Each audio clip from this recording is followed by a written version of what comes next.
There's a whisper in the human heart, isn't there?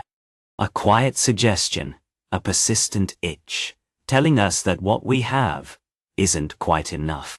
That more is always better. That the next achievement, the next possession, will finally fill that hollow space. It's a familiar, seductive voice, promising ultimate satisfaction just beyond our grasp. Imagine a king, not just rich, but fabulously so. This was Midas, ruler of Phrygia. His kingdom shimmered with prosperity. Fertile fields groaned under bountiful harvests, and bustling towns thrived under his benevolent, if somewhat distracted, gaze. But for Midas, none of it truly mattered. His gaze always drifted past the gleaming silver, ignored the sparkle of emeralds, and dismissed the intricate tapestries. His eyes sought only one thing: gold. More gold. He would spend hours in his deepest vaults, running his fingers over cold, heavy ingots, the inert metal offering a strange, fleeting comfort. Yet, each time he left, that familiar ache returned, a yearning for an impossible, limitless supply. He possessed a world, yes, but his mind was fixed on an empire of pure, gleaming gold just beyond his reach. This insatiable hunger, this ambition already well watered by endless desire, was about to blossom into a fateful choice that would redefine his very existence.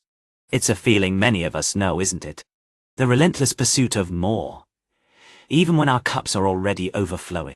The deep-seated belief that true happiness or security lies in the accumulation of external things. Midas was perhaps the ultimate, dramatic embodiment of this deeply human trap. But what happens when that relentless pursuit actually succeeds? When every wish for more is granted? What is the true cost of an unchecked desire? The answers, as Midas would soon discover, can be far more terrifying than the yearning itself. Stay with us, as Midas's golden dream begins to unfold. The path to this golden dream, however, wasn't forged in battle or trade, but found in an unexpected act of kindness. One afternoon, his royal guards, patrolling the borders of his flourishing kingdom, discovered a peculiar sight. Stumbling through the royal gardens, utterly disoriented and smelling strongly of fermented grapes, was an old corpulent satyr, his face flushed, clearly more drunk than sober. This was Silenus, the revered tutor and companion of Dionysus, the god of wine and revelry, separated from his master's wild procession. Most would have cast such a disruptive figure aside, but Midas, recognizing the old satyr's connection to divinity, chose hospitality. For 10 days and 10 nights, Silenus was treated as an honored guest in the palace, feasting and drinking to his heart's content, pampered and restored.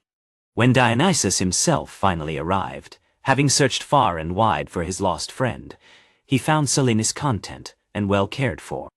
Overwhelmed with gratitude for the kindness shown to his beloved companion, the god of ecstasy approached Midas, his eyes holding both power and benevolence. "Ask of me what you will, Midas," Dionysus declared, his voice a low hum.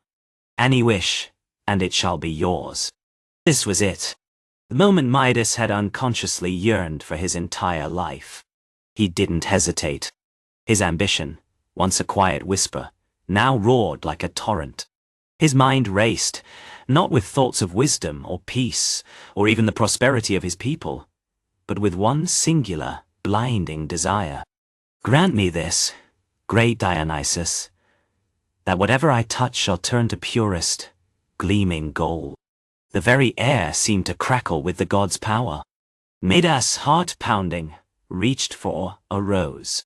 His fingers brushed its delicate petals, and instantly the crimson bloom hardened into an exquisite sculpture of pure gleaming gold. A gasp escaped his lips, a thrill unlike any he had ever known. He touched a chair, a stone, each shimmered, transmuted, solidifying into inert, dazzling gold. This was true wealth. He was the master of an endless golden kingdom. But as the euphoria began to fade, a new, unwelcome sensation crept in. Hunger. Thirst. He called for a feast, and platters of roasted meats, fresh bread, and cool wine were brought. Eagerly, he reached for a piece of lamb, but the moment his fingers made contact, the succulent meat became a cold, metallic figurine. Grapes solidified into golden orbs. The wine, a precious liquid, turned into a hardened goblet in his hand. A horrifying realization dawned, colder than any metal. His magnificent gift was a terrible trap.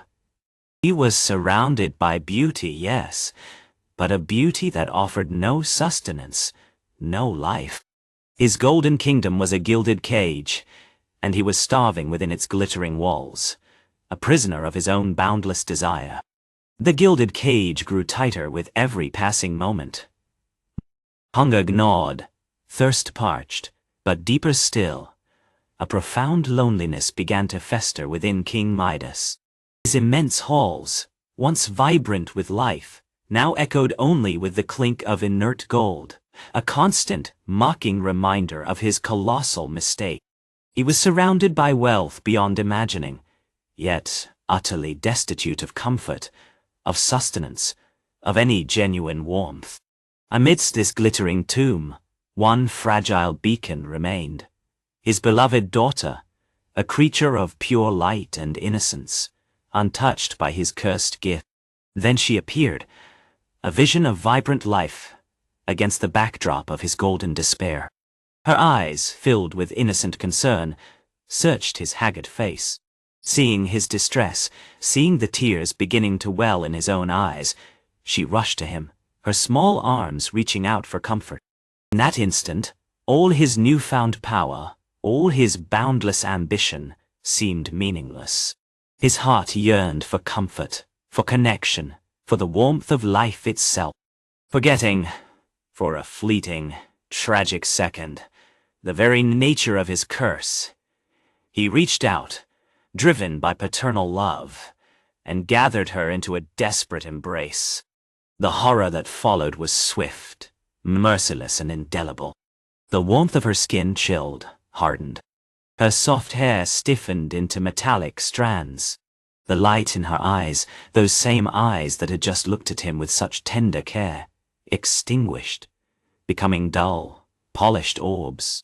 The sweet, gentle laughter froze on her lips, her living form transmuting, becoming an exquisitely sculpted, lifeless monument of solid gold. She stood before him, a perfect, gleaming statue, a golden mockery of the daughter he had just held, now colder and more inert than any treasure he had ever desired. Midas recoiled, his cry of anguish echoing through the silent golden palace. The price of his unchecked greed, of his boundless ego, was finally revealed. He had not merely wished for wealth, he had wished for the death of everything he truly loved, turning his dearest joy into the ultimate symbol of his devastating folly. Imagine the chilling silence after an irreversible act. The gasp, the crushing realization that what you've done cannot be undone. You stand amidst the wreckage of your own making, staring at the golden monument of your greatest love, now lost forever. This was Midas, a king reduced to a hollow shell, his heart a leaden weight, heavy with a grief no gold could ever soothe. His broken cries echoed through the opulent halls, reaching the ears of Dionysus. Dionysus, seeing genuine soul-deep repentance, offered a path. Go to the river Pactolus, immerse yourself, washing away the accursed gift. The river will absorb your folly, and you will be free. With a spark of desperate hope, Midas stumbled from his gilded prison, leaving behind the gleaming halls and golden statues. His journey to the Pactolus was no royal procession, not a solitary, arduous pilgrimage. He was no longer the arrogant king, but a penitent soul, yearning for the feel of humble earth, the taste of clean water, the warmth of living skin. Finally, he reached the Pactolus. Without hesitation, he plunged his hands into the cool, rushing water. A strange sensation washed over him, a tingling, a shedding. He watched as a golden film peeled from his hands, dissolving into the river. Clear waters shimmered, carrying the golden essence downstream, transforming the riverbed into a sparkling testament to his former power. He immersed his entire body, feeling the curse lift, the weight of the golden touch receding, leaving him with a profound, dizzying relief. He emerged, a man reborn, yet irrevocably scarred. The golden touch was gone, but the golden statue of his daughter remained, a permanent, agonizing monument to his folly. Mead never again sought out well. He traded royal robes for simple garments, his opulent palace for a modest cottage, finding solace in nature and humble bounty. He preferred the simple melodies of Pan over courtly grandeur. His life became a quiet testament to the true emptiness of material possessions when weighed against the priceless value of human connection and love. He had lost everything, only to find what truly mattered. Midas' tale, in its tragic climax and transformation, forces us to confront a timeless psychological truth. The insatiable hunger for more often leads to self-destruction. His story reveals how glittering distractions we chase, believing them keys to happiness, can sever our connection to genuine joy, human warmth, and our own humanity. True liberation comes not from acquisition but from release. So, what is your golden touch? What ambition or singular pursuit might be subtly turning the vibrant, living aspects of your life into cold, inert obstacle? Reflect on Midas's painful lesson. What would you truly sacrifice for your ambitions, and what is utterly non-negotiable? Wisdom lies in discerning the difference before regret becomes your only path. Share your thoughts. What's one thing you refuse to turn to gold?